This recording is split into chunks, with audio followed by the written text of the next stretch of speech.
Assalamualaikum warahmatullahi wabarakatuh. Perkenalkan, nama saya Zuru Fadiana Azza dari Fakultas Ilmu Tarbiyah dan Keguruan, jurusan Tadris Matematika. Di sini saya akan menjelaskan atau menyampaikan tentang pentingnya 5M dan pentingnya vaksinasi. Sebelumnya perlu kalian ketahui, virus corona ini juga disebut dengan COVID-19. Kenapa kok bisa disebut COVID-19? Ya, karena virus ini pertama kali ditemukan di kota Wuhan, Cina pada akhir bulan Desember tahun 2019 silam. Virus ini menular dengan sangat cepat dan hampir menyebar di semua negara termasuk juga Indonesia dalam waktu beberapa bulan saja. Virus ini menyerang sistem pernafasan. Jadi, virus ini menyebabkan gangguan ringan pada sistem pernafasan dan infeksi paru-paru berat hingga kematian. Virus ini adalah jenis baru dari coronavirus yang menular ke manusia. Virus ini bisa menyerang siapa saja, seperti lansia, orang dewasa, remaja, anak-anak, dan bayi, termasuk juga ibu hamil dan ibu menyusui.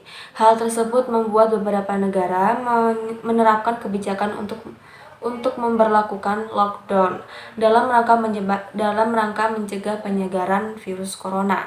Di Indonesia sendiri, pemerintah juga menerapkan kebijakan pemberlakuan pembatasan kegiatan masyarakat atau biasa kita sebut dengan PPKM. PPKM ini fungsinya untuk menekankan penyebaran virus corona. Virus ini menular melalui percikan dahak atau droplet dari saluran pernafasan. Misalnya ketika kita berada di suatu ruangan tertutup dengan sirkulasi udara yang kurang baik, atau kita kontak langsung dengan droplet. Kemudian, tingkat kematian akibat virus corona atau COVID-19. Menurut data yang dirilis Gugus Tugas Percepatan Penanganan COVID-19 Republik Indonesia, jumlah kasus terkonfirmasi positif hingga 29 Agustus 2021 adalah 4.073.831 orang dengan jumlah kematian 131.923 orang. Tingkat kematian akibat COVID-19 adalah sekitar 2,9%. Jika dilihat dari persentase pada angka kematian yang dibagi menurut golongan usia, maka kelompok usia di atas 60 tahun memiliki persentase angka kematian lebih tinggi dibandingkan golongan-golongan yang lainnya. Kenapa kok lebih tinggi dibanding golongan yang lainnya? Karena usia di atas 60 tahun ini lebih rentan terkena penyakit, belum lagi mereka memiliki penyakit bawaan. Sedangkan berdasarkan jenis kelamin, 53,1% penderita yang meninggal akibat COVID-19 adalah laki-laki dan 46,9% lainnya atau sisanya adalah perempuan. Kemudian ada juga gejala-gejala virus corona atau COVID-19. Gejala awal infeksi virus corona atau COVID-19 ini bisa menyerupai gejala flu, seperti demam, pilek, batuk kering, sakit tenggorokan, dan sakit kepala.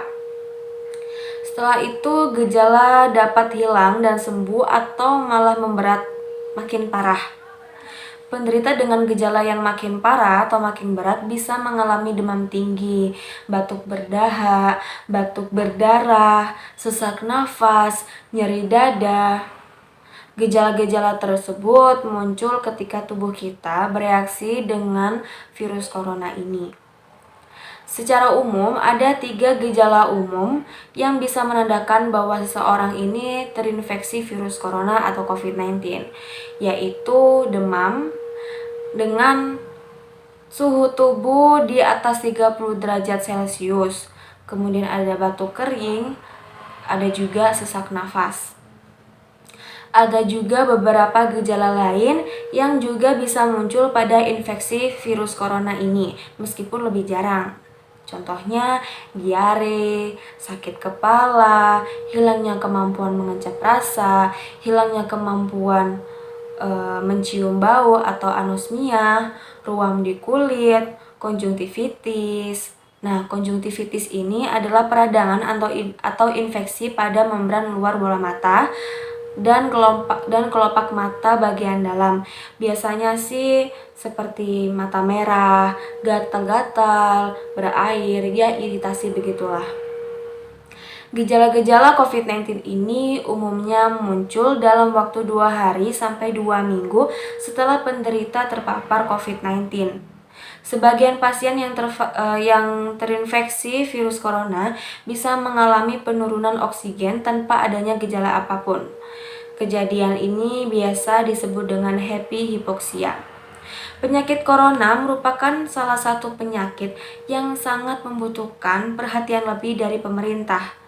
Maka dari itu, pemerintah mensosialisasikan bagaimana cara penerapan protokol kesehatan. Bagaimana sih cara menerapkan protokol kesehatan tersebut? Yaitu dengan cara 5M. Yang pertama, memakai masker. Kedua, mencuci tangan. Yang ketiga, menjaga jarak. Yang keempat, menjauhi kerumunan. Yang kelima, membatasi mobilitas dan interaksi. Yang pertama ada memakai masker. Kenapa sih kita tuh harus memakai masker gitu ya? Karena penggunaan masker ini tuh sangatlah penting gitu. Jika kita keluar rumah atau berinteraksi dengan orang lain yang tidak diketahui status kesehatannya, yang mungkin saja dapat menularkan virus corona ini. Maka dari itu kita harus waspada dengan cara apa? Yaitu dengan cara menggunakan masker. Yang kedua ada mencuci tangan. Kita itu harus rutin mencuci tangan hingga bersih. Karena apa? Cuci tangan ini juga merupakan salah satu protokol kesehatan yang cukup efektif untuk mencegah COVID-19. Membersihkan tangan secara teratur dengan cuci tangan pakai sabun dan air mengalir. Jika tidak ada sabun atau air, kita bisa memakai dengan hand sanitizer ya. Oh iya, agar kita tahu tata cara mencuci tangan dengan benar atau dengan tepat, saya ada satu lagu tentang cuci tangan agar mudah untuk diingat. Saya nyanyikan ya. 1, 2, 3. Gosok telapak tangan, punggung tangannya juga masuk ke sela-sela. Kedua tangan mengunci jempol kanan dan kiri, kuncukan jari-jari, pergelangan tangan, selesai cuci tangan. Mudah bukan untuk mengingat tata cara cuci tangan dengan baik?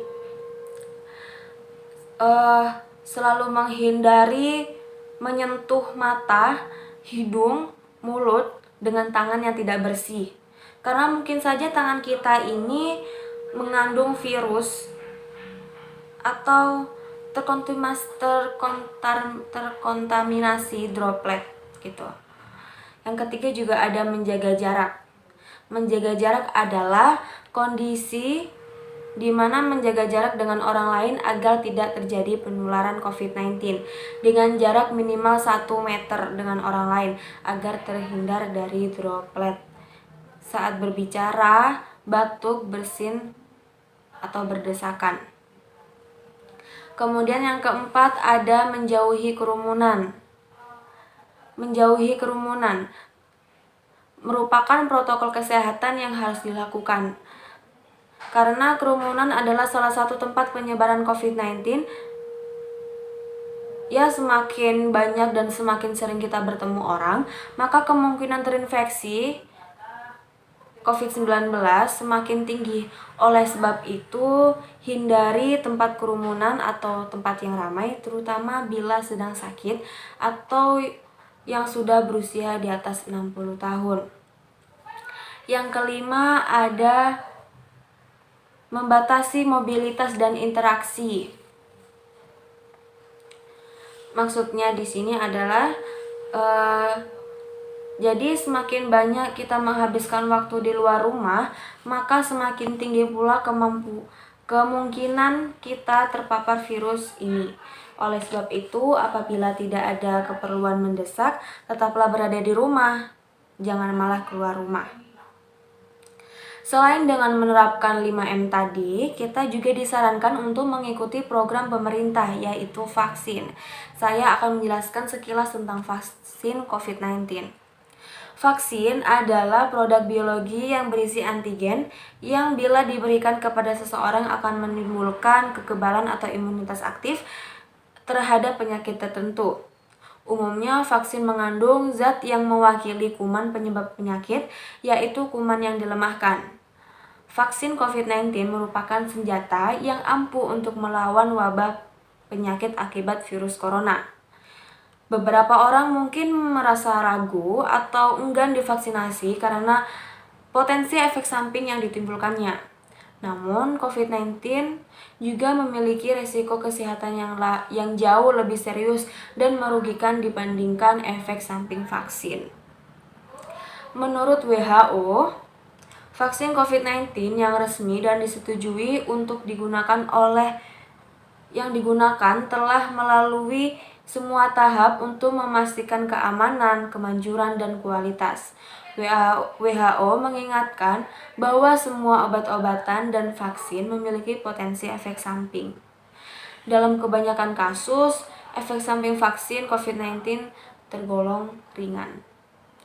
Mengenai hal ini, WHO meminta negara-negara untuk memiliki mekanisme yang baik dalam mengidentifikasi efek samping setelah vaksinasi COVID-19.